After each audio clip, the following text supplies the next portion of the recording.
Hello, everyone, and welcome to our first lecture on relational skills. I am Professor Kevin Giordano. I've previously introduced myself, but let me reintroduce myself, and that is I'm an attorney here in Springfield, and I practice at my firm of Keys and Donnellan. I am involved primarily with general litigation practice, although I do have an emphasis on healthcare law. So what I do primarily day to day is medical malpractice in defending physicians, nurses, and other healthcare practitioners. I also do general liability law, employment law, and counsel corporate and small practices on issues including contract issues. I'm a trained mediator, and negotiation is something that I essentially do every day. And that's also true of you folks, whether it's professional or personal. We are all, as you've probably come to understand well by now, we're all involved in negotiation on some level, essentially every day. So what I'd like to do is, first of all, give you an idea of or remind you what the goal of a negotiation is. And the goal of a negotiation is to get a good deal, a deal you want, and not simply to get a deal. So it's a concept we're going to come back and I want you to be mindful of throughout this course, that, we're really not just trying to get, even after we explore collaborative leadership and collaborative negotiation, even after that, it doesn't change the concept of any negotiation leading to getting a deal that you want. So let's just sort of visit generally how it is that people get what they want, and the way that people do that. Obviously, one way is through what equates to war. Obviously, when countries go to war, when peoples go to war, it's over conflicts and ultimately one side fighting to get what they want over the other side. But there are other equivalents of war, especially in the legal field, which could be hostile takeovers, litigation, threats of litigation. That type of activity is, in essence, the equivalent of getting what you want through war. There's also bullying and aggressive tactics. And if we focus in on a distributive negotiation, what that means is through such tactics, one side is claiming all the profit or the maximum share for oneself. They're trying to win it all. And they essentially do that by bullying the other side into an agreement. And there's certainly no cooperative element to the negotiation. Another way, when we look at how people get what they want now, is manipulation, and that's one side employs influence that aims to choose the behavior or perception of others. And again, that can be through abusive tactics, deception, or even underhanded tactics. And sometimes that can look like a cooperative negotiation, but it's not, and one side's being manipulated by the other. And lastly, a way that people will try to get what they want, and what we're going to be focusing in on over this course, is getting what you want through influence, which is the act or power of producing an effect without apparent exertion of force or direct exercise of command. And it starts, first of all, with you setting a goal for the negotiation in terms of trying to, again, set a course that gets what you want, and then influencing others to believe what you believe. And so that this is, again, an influential discussion that does take into consideration the perspective of and the goals of the other side or the other parties engaged in a negotiation. And we'll be exploring this in much more detail as we go through the course. Now, negotiation is a strategic communication, the purpose of which is to forge a deal or resolve a conflict. And this here is again just a recitation of the last slide, although it's misstated. So again, you've got to remember that we're focusing in on trying to determine how it is that you get the deal that you want. The fallback is to get a good deal. So, you know, in some ways, even though it's phrased the way it is accurate, because you're not, the primary focus isn't to simply get a good deal, but it is to remain and to make effort to get the deal that you want. So let's look at leadership for a moment, and the definition of leadership is pretty simple. The action of leading a group or a people, leading a group of people or an organization. So within that definition, there's nothing about how one leads, the manner or style in which one leads. It's really the action of doing it, and how that's done there's many different styles of leadership, as you well know. Oftentimes can be seen as hierarchical, leader-centric, and positional. So, and again, some of the examples of those types of relationships are employee, employer, supervisor, supervisee, coach, player, parent, child. And so when we look at those, there's a hierarchy. But that doesn't mean, and we'll look at it later, but that doesn't mean that those still can't be collaborative relationships at time to time. But what we find over at least past history leading up to more current times is that those leader-centric, hierarchical, or positional relationships also were authoritative, right? We're very directional by the leader. And so an example of that would be a reported story rising out of some naval maneuvers. And what was happening is that there were two groups of battleships on maneuvers. The weather was terrible. It was a pea soup fog.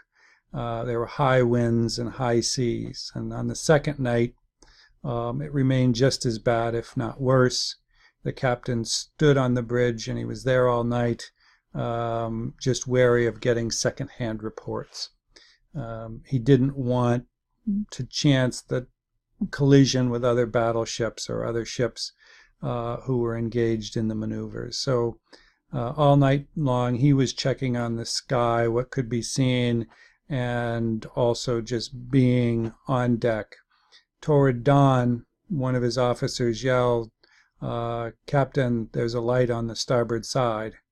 The captain yelled back, "Is she steady or moving?" There was a pause, and the reply came, "She's steady, sir." So the captain advised or ordered that a message be sent as soon as possible, and the message was, "Change course 20 degrees immediately." After the message was relayed, there came a reply, and the reply signaled back that, "Sir, suggest you change course." The captain was furious. He turned and again yelled to his officer, "You tell them I'm a captain, and I'm ordering them to change course 20 degrees hard now." And he was quite upset, muttering, whether or not these fools know that we're on a collision course. And the message was sent, and the reply came back. And the reply that was related to the captain was, "I'm an ensign second class, and I suggest you change course now." So the captain, of course, was furious, especially knowing that he was dealing with somebody of lower rank.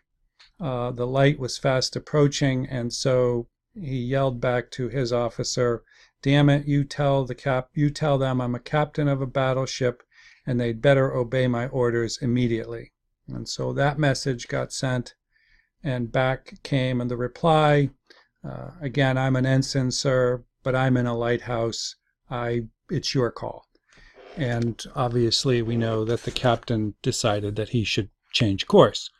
So what we see from there, again, is a very hierarchical relationship, a very obstinate leader type of authoritative relationship, and not considering the perspectives of others. And so when we look at the Susan Komives article, what we know is we see different types of models. The Eisenhower UCLA model, which is social change model. Again, that's collaboration among individuals, groups, and communities, and the suggestion that that's essential for social change to occur.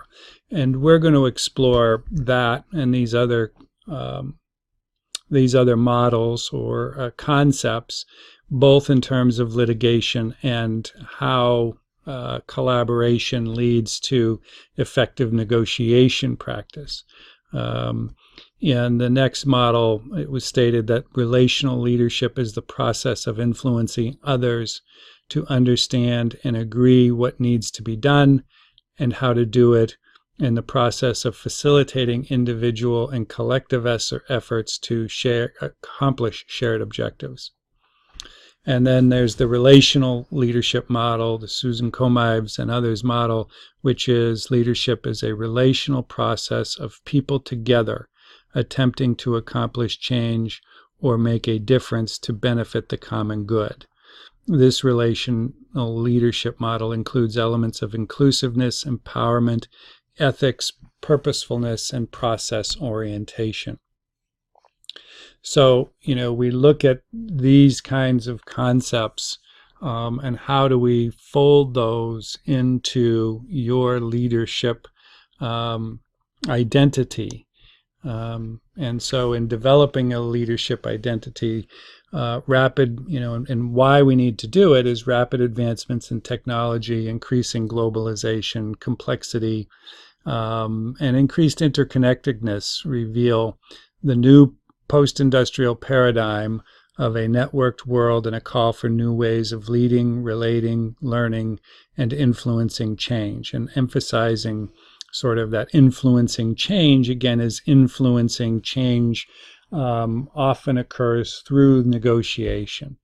Many of these new ways of leading include components of principle-centered leadership, such as collaboration, ethical action, moral purposes, and leaders who transform followers into leaders themselves. And that's all true. But one thing I'm going to float out there and I'll revisit is that not all decisions, not all negotiations can end up in a place solely through collaboration. And what I mean by that isn't that you don't use collaboration, but there are times where the answer through collaboration is not the correct answer, or the negotiation through collaboration isn't leading you to the goal you want, and you may have to persist in the objective of getting the goal that you want. Now, let's look at negotiation for a moment. Negotiation is a strategic communication for the purpose of forging a deal or resolving a conflict. That's the definition of negotiation. So again, it's a strategic communication with that purpose in mind. Now, collaborative leadership and negotiation are communications that become strategic and are placed at the center of forging collaborative relationships and negotiating a fair and practical solution. So when we look at negotiation and using collaboration, that is the objective.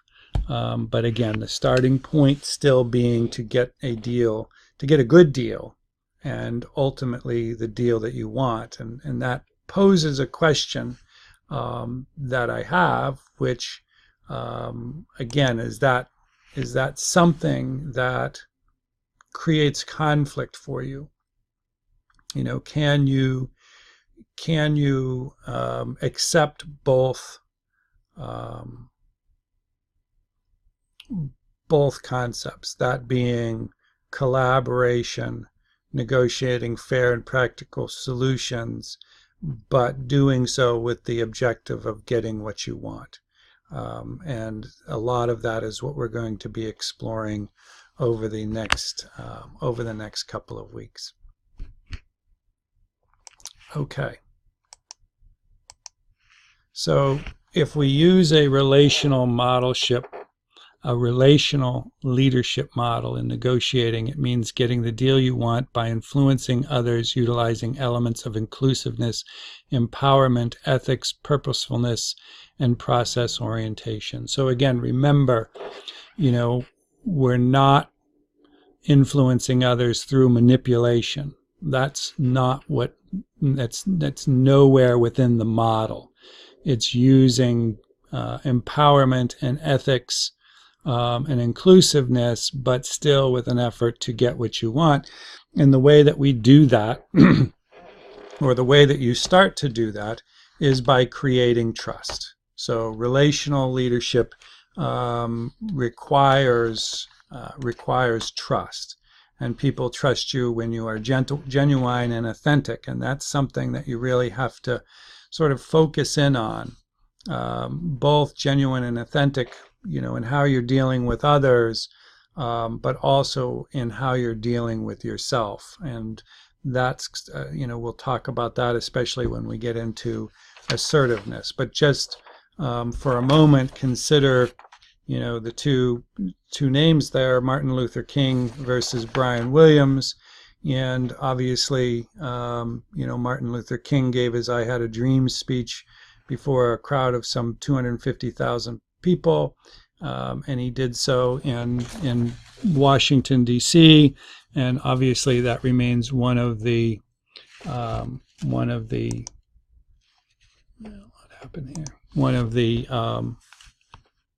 most important speeches, certainly in our history. And so he repeated throughout this mantra, I have a dream, and he offered up that hope that his 4 little children would one day live in a nation where they will not be judged by the color of their skin, but by the content of their character. And the desire to transform the jangling discords of our nation into a beautiful symphony of brotherhood.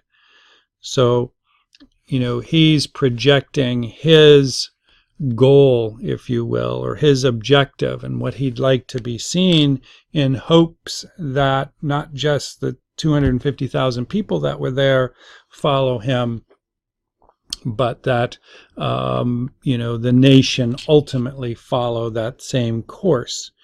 And so, again, he's creating trust that his dream is the dream that everybody wants, regardless of your nationality or the color of your skin.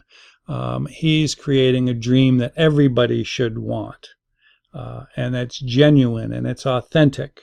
And meanwhile, you contrast that with, Brian Williams, who most of you or many of you may know, some of you may not, since it's been a while, but Brian Williams was the most popular news anchor in America. But the trust in him plummeted in essentially 1 week after he embellished a story from his war coverage days. And he went from being the 23rd most trusted person in America, according to the New York Times, and he fell to the 835th most trusted person. So it's a dramatic drop, simply because he reported in a few different times, in a number of different ways, that he had been on a helicopter that was forced down after being hit by some anti-aircraft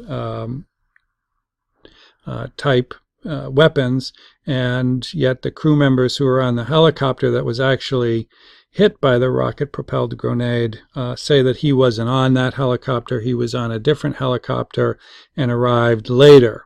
There were also then, after this was reported, some questions about his coverage during Hurricane Katrina, which was called into question.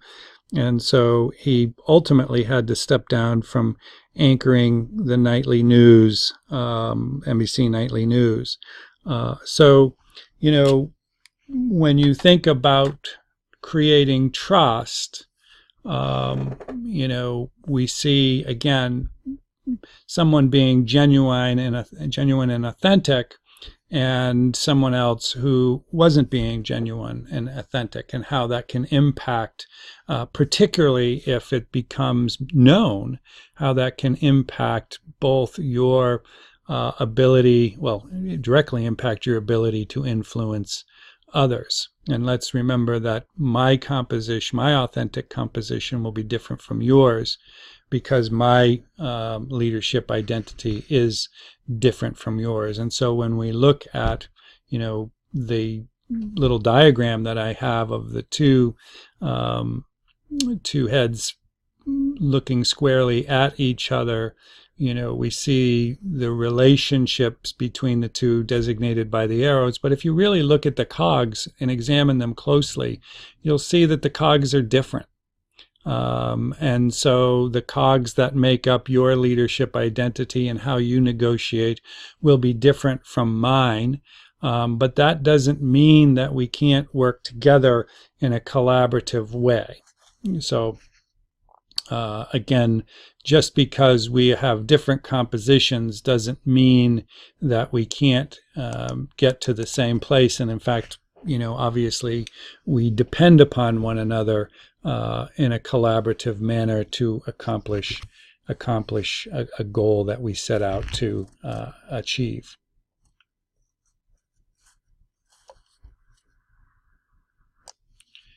So what is the process?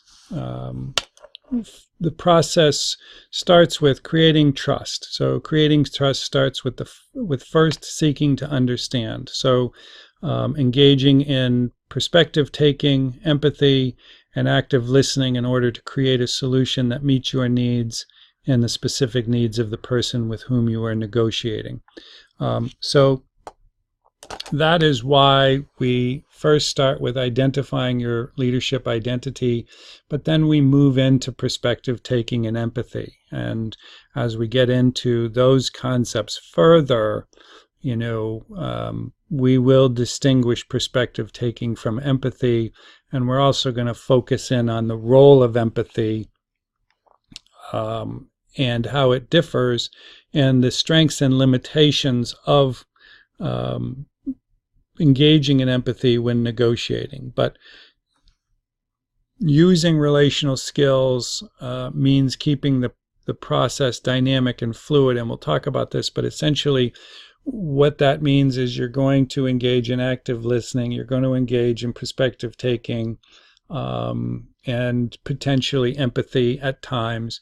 You're going to, you know, go through a process then where you're going to attempt to accomplish your goal after considering people's perspectives.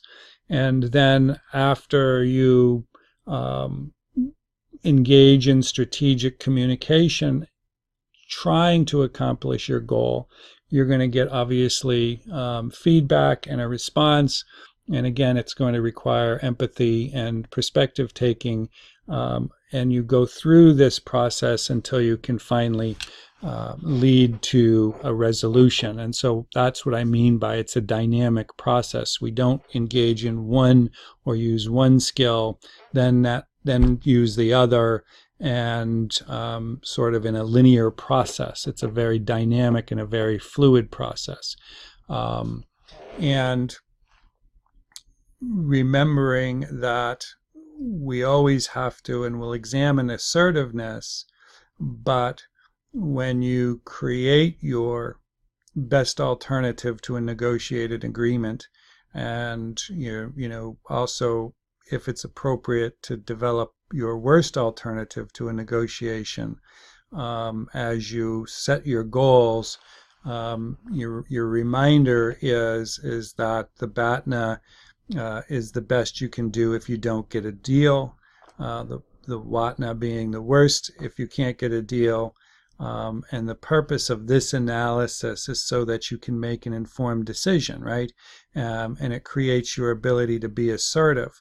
But again, that doesn't mean that you don't utilize perspective taking and empathy throughout this process to determine whether or not your objectives need to change at all.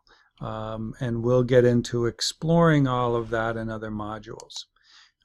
So the starting point for getting people to get what you, or to see, the starting point for getting people in a negotiation to believe what you believe is you need to have conviction, first of all, that you have insight to correct an unresolved issue. And that's part of your leadership identity, is do you have that conviction? And it's whether it's an issue involving a client, a family member, a friend, roommate, coworker, you need to have the conviction that you can examine the situation from everybody's standpoint, and then develop or have the insight to correct it. And then you need to believe that they will be better off by your influence. So it's not solely an egotistical or a selfish examination to get everything you desire, but you come to a conviction of what you think is the best objective, or the goal, and what it should be, and then you need to influence others that they will see that, and that in fact is the right outcome, again considering their perspective and taking into account perhaps, and I emphasize the word perhaps, by utilizing empathy, and we'll explore that. So your authentic leadership, people trust you when you are genuine and authentic. Discovering your authentic leadership requires a commitment to developing yourself, and that's what you're doing through this program. Like musicians and athletes, you must devote yourself to a lifetime of realizing your potential. And so, again, all of the skills that we're talking about can be learned. How to improve and become better at perspective taking, how to improve and become better at empathy, and how to improve and become better at asserting your needs. But first, and part of this is you have to understand, first of all, where your authentic leadership identity is presently, and what life experiences have impacted that, whether it be inspiration in a positive way, or experiences, perhaps even negative experiences, that have influenced or damaged your leadership identity. I don't really like the word damaged, but certainly have perhaps had a negative impact on your leadership identity. As the novelist John Barth once wrote, the story of your life is not your life, it's your story. So in other words, your personal narrative, it's your personal narrative that matters, and not the mere facts of your life, right? And that's what we kind of tried to examine in one of the TED Talks that I had you look at. So when we look at the Susan Comives article, again, establishing interpersonal efficacy, persons had numerous experiences that contributed to their efficacy in working with others, right? So everybody's different. And so students kind of reported in there how important it is, or it was, that they learned to relate and to communicate with people different from themselves.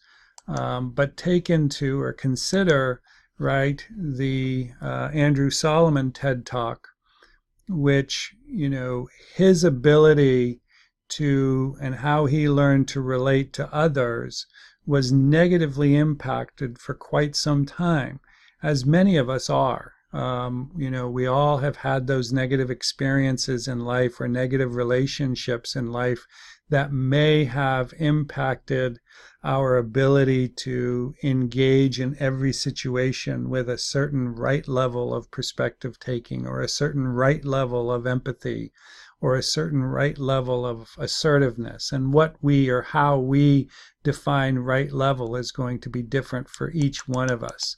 So just kind of be mindful of that and think about these concepts as you're developing your first written assignment, which is, again, exploring your leadership identity.